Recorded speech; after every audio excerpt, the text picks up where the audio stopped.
A thin curl of smoke rises from the chimney of a cottage on Cross Street, and anyone passing close enough to the window might catch a strange smell drifting out with it. Bitter, faintly sulphurous, not unlike rotten eggs.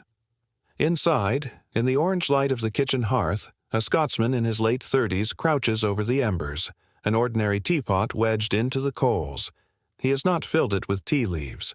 He has filled it with broken lumps of coal, sealed the lid, and run a short length of pipe out from the spout, across the table, towards a gap he has left open in the window frame. He's waiting. For the best part of 2 years, William Murdoch has noticed something odd about the coal burned locally in Cornish kitchens and mine workshops. The miners call it parrot coal, a bituminous, oily variety that spits and crackles in the grate, throwing off a flame far brighter and yellower than ordinary coal or candle ever manages. Murdoch, by day, is paid to keep Bolton and Watt's steam engines running in the tin and copper mines that honeycomb the hills above the town. By night, in whatever hours he can steal from sleep, he has been wondering whether that bright flame could somehow be separated from the coal itself, captured, carried elsewhere, lit at a distance from the fire that produced it. The teapot lid begins to rattle gently. A thin hiss escapes from the spout. Murdoch leans close enough to feel the heat on his face and touches a lit taper to the open end of the pipe. A small flame leaps up out of nothing, hanging in mid-air at the end of a teapot spout, fed by nothing but heated coal, a borrowed kitchen vessel, and an engineer's stubborn curiosity. It is, by most reckonings, the first time anyone has lit a flame this way inside an ordinary home, and it happens not in a laboratory or a Royal Society lecture hall, but in a rented Cornish kitchen, using crockery meant for brewing tea. It will take Murdoch the best part of another year to turn that flickering parlor trick into something that can properly light a house. It will take more than a decade after that before anyone thinks to make money from it, and when they finally do, the credit will go almost entirely to someone else. But the principle born that night inside a teapot will go on to chase the darkness out of British factories, streets and homes, and quietly rearrange the rhythm of working life for the better part of a century. Long before anyone had heard of the electric light bulb, it was gas, discovered, as the story has long been told, inside an old teapot, that first taught Britain how to turn night into something resembling day. To understand why a teapot mattered so much, it helps to understand just how dark 18th century Britain actually was once the sun went down. For most of human history, artificial light had meant fire, in one humble form or another, a tallow candle, a rush dipped in fat, an oil lamp with a trimmed wick. None of them were good. Tallow candles, made from rendered animal fat, were cheap but smoky, smelly, and dim, guttering and spitting as they burned, and taxed by the government to boot.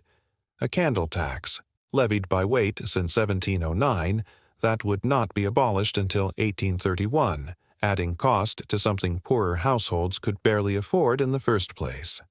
Beeswax candles burned cleaner and brighter, but cost several times as much, putting them well beyond the reach of ordinary working families. Oil lamps were an improvement in theory, but in practice meant constantly trimming wicks, topping up reservoirs, and tolerating a flame still feeble by modern standards. Bright enough to read by if you sat close, hopeless for lighting an entire room, let alone a factory floor. This mattered more by the year, because Britain was, by the late 18th century, in the grip of an industrial transformation that ran on hours, not daylight. The new cotton mills of Lancashire and the Midlands needed their machines turning for as many hours as possible to justify the capital sunk into them, which meant keeping production going after dark through the long winter months. The obvious answer, more oil lamps, more candles, scattered among rooms full of flammable cotton fiber, wooden floors, and whirring machinery, was also a serious fire risk. Mills burned down with depressing regularity, and naked flame near airborne cotton dust was a large part of why. Meanwhile, towns and cities after dark remained genuinely dangerous. Unlit streets gave cover to footpads and thieves, and the well-off who could afford it simply avoided traveling after sunset wherever possible. None of this was for want of people noticing that coal itself seemed to hide something useful inside it. As early as 1684, the English clergyman and natural philosopher John Clayton had heated coal in a closed vessel and collected the flammable vapor it gave off. Murdoch returned to Birmingham around 1799 to continue refining the system at Soho, working on better purification to reduce the foul smell and improve the quality of the flame. But for years his employers showed little appetite for turning his invention into a commercial product.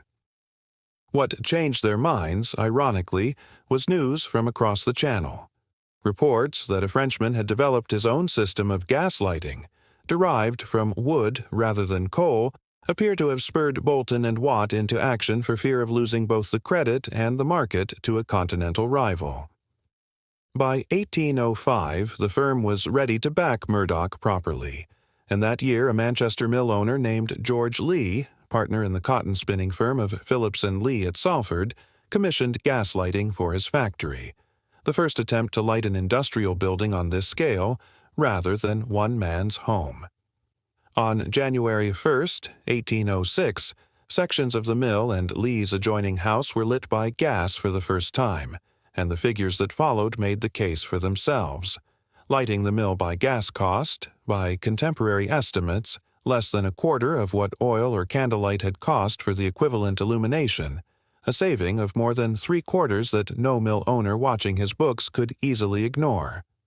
Just as importantly, a steady gas flame in a fixed, controllable burner posed less of the catastrophic fire risk that open oil lamps and candles represented in rooms thick with airborne cotton fiber E, a hazard that had already destroyed mills outright.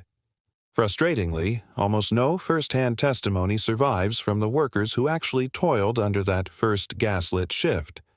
What we know comes mostly from company papers and later engineering histories, not the voices of the people standing beneath the new light itself. If you are finding this as strange and unlikely a story as I do, a quick subscribe genuinely does help more than you'd think.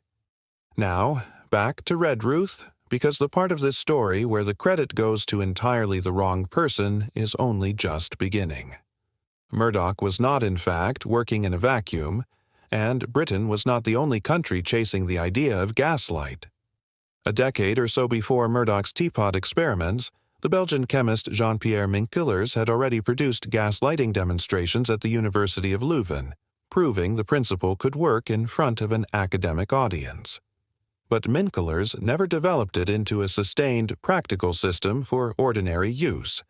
It remained a lecture hall curiosity rather than a working technology.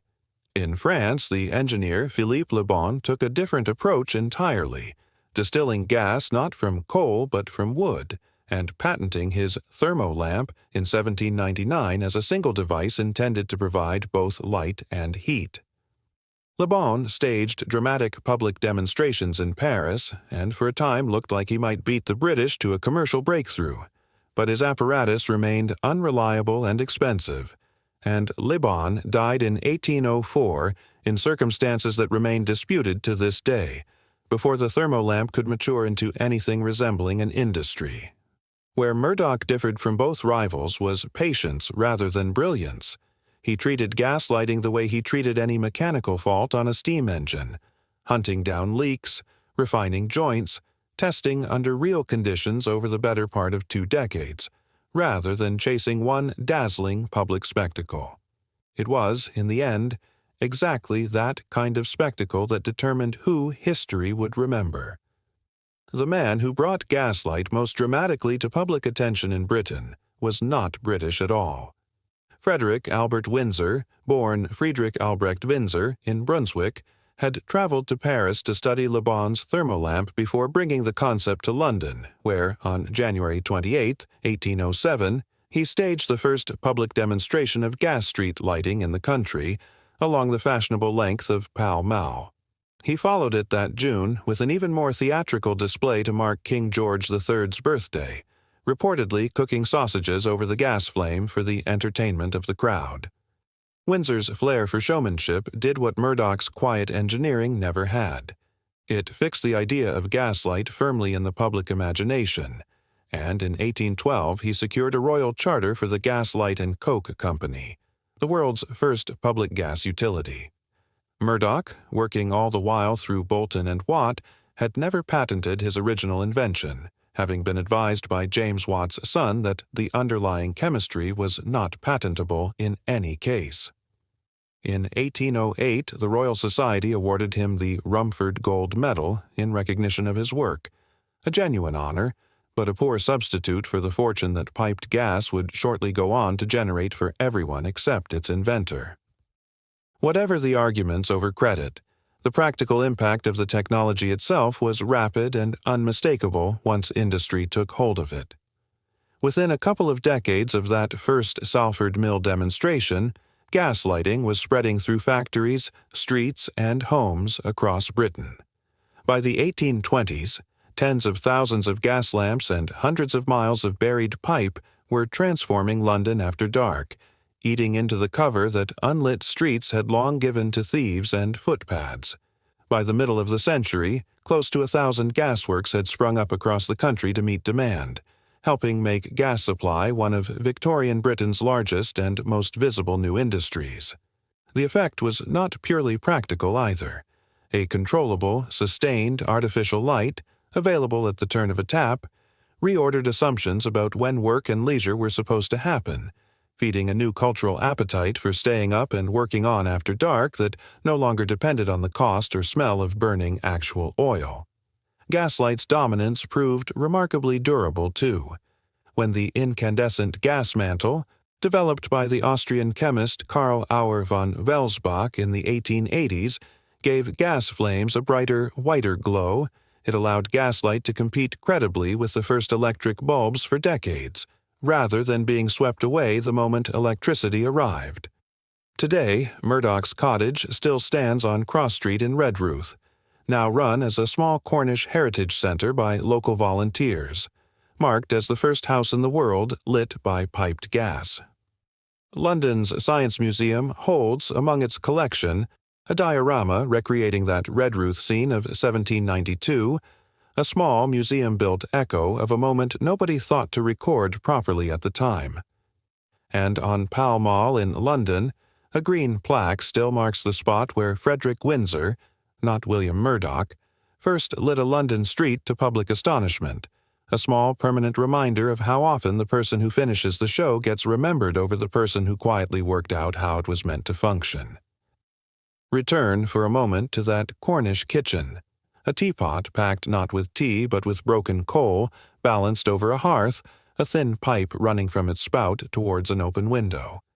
It is a strange object to find at the root of an entire industry, and stranger still that almost nobody at the time understood what they were watching. There was no audience, no patent, no fanfare, just an engineer paid to mend mining pumps, stealing an evening to test an idea that had been nagging at him for 2 years. What that teapot started did not stay modest for long. It went from a Cornish kitchen to a Manchester cotton mill, then to the streets of London, then to nearly every gasworks in Britain, then eventually to most of the industrialized world, lighting homes and factories for the better part of a century before electricity finally caught up. It changed how long a working day could last in winter. It changed how safe a city felt after dark.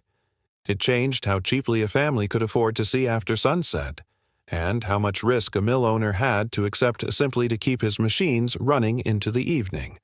None of that was obvious on the night the gas first hissed from that spout. All of it followed slowly from that single small flame. William Murdoch never patented his invention, and largely missed out on the wealth and the credit that followed from it. He received a medal, a footnote, and eventually a preserved cottage with his name on it. The teapot itself, so far as anyone can say with confidence, has not survived. What survives is the story, repeated and slightly reshaped with each retelling of an engineer too curious to leave a strange flame in a Cornish fireplace alone. It is, in the end, a peculiarly British kind of origin story. Not a flash of genius in a grand laboratory, but a dogged, unglamorous, faintly absurd piece of improvisation, carried out with kitchenware, by a man nobody in Redruth thought was doing anything more than wasting an evening by the fire. The teapot did not look like the start of an industry. It looked exactly like what it was, an ordinary object briefly and quietly repurposed that